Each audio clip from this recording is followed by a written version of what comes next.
జై గురుదత్త. ఎన్నో పోషక విలువలున్నటువంటి పాలక్ పన్నీర్ రైస్‌ని మనము ఈరోజు చేద్దాం. లంచ్ బాక్సులకు చాలా అంటే చాలా రుచిగా ఉంటుంది. దానికోసం మనము పాలకూర కట్టను తీసుకొని, పాలకూరను శుభ్రం చేసి 2 సార్లు కడిగి పక్కన పెట్టుకోవాలి. తర్వాత స్టవ్ వెలిగించి ఒక పాత్ర పెట్టి, అందులో లీటర్ పావు నీళ్లు వరకు వేసి, నీరు బాగా మరిగేటప్పుడు ఒక చిటికెడు సాల్ట్, ఒక చిటికెడు చక్కెర కూడా వేసి, పాలకూరను మనము ఆ మరిగే నీళ్లలో పెట్టి 3-4 నిమిషాల వరకు మీడియం ఫ్లేమ్‌లో ఉడికించాలి. ఉడికిన పాలకూరని స్టవ్ ఆఫ్ చేసేసి, ఉడికిన పాలకూరని మనము చల్లనీళ్ళల్లోకి మార్చుకున్నట్లయితే ఇకపై పాలకూర కుక్ అవ్వకుండా ఆగిపోతుంది.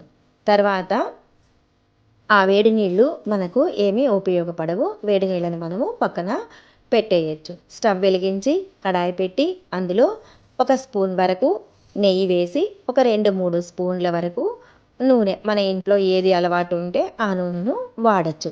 ఆ నూనె వేసి నూనె, నెయ్యి హీట్ అయిన తర్వాత ఒక స్పూను జీలకర్రను వేయాలి. జీలకర్ర చిటపటలాడిన తర్వాత ఒక ఎండుమిరపకాయను నేను తుంపి వేశాను. ఎండుమిరపకాయ మాడిపోకుండా చూసుకోండి.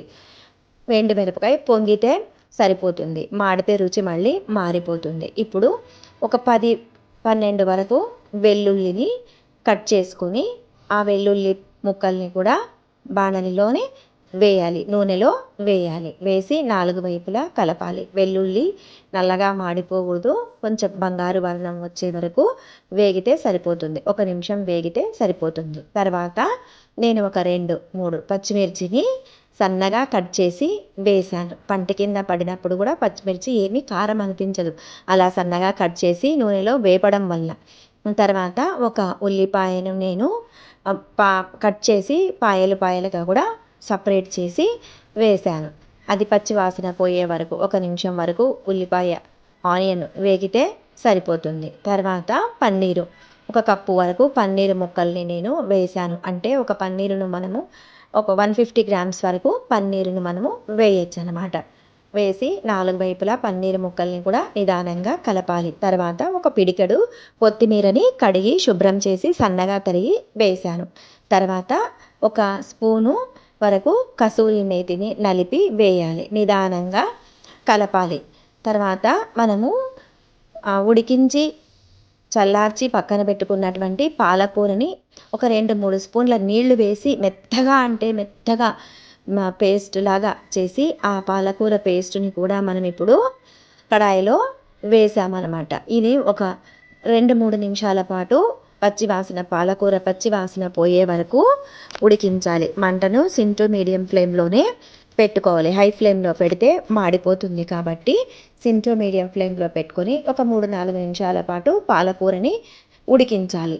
ఇప్పుడు నేను ఒక స్పూన్ వరకు కాశ్మీరీ చిల్లీ కారం పౌడర్ని వేశాను. తర్వాత ఒక స్పూను ధనియా జీరా పౌడర్ని వేశాను. ఒక 1/4 టేబుల్ స్పూను గరం మసాలాను వేశాను. తర్వాత రుచికి తగినటువంటి సాల్ట్ వేశాను. నేను ఒక గ్లాస్ రైసు అన్నము వండి పక్కన పెట్టుకున్నాను.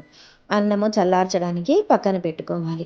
అన్నం చల్లారిన తర్వాత ఇప్పుడు ఈ పాలకూర మిశ్రమంలో ఆ అన్నాన్ని కూడా వేసి నిదానంగా 4 వైపులా పాలక్ మిశ్రమము అన్నానికంతా కూడా పట్టేట్లాగా ఉంచుకోవాలి. తర్వాత అన్నము పాలకూర మిశ్రమము అంతా మెతుకు విరగకుండా 4 వైపులా కలిపిన తర్వాత మూత పెట్టి ఒక 5-10 నిమిషాల వరకు మన దగ్గర ఉన్న సమయాన్ని బట్టి మూత పెట్టి ఉంచితే అన్నము పాలకూర మిశ్రమం అంతా కూడా పీల్చుకుంటుంది. అప్పుడు చాలా కమ్మగా రుచిగా ఉంటుంది. లంచ్ బాక్సులకు బాగుంటుంది. Like, share, subscribe. Thank you.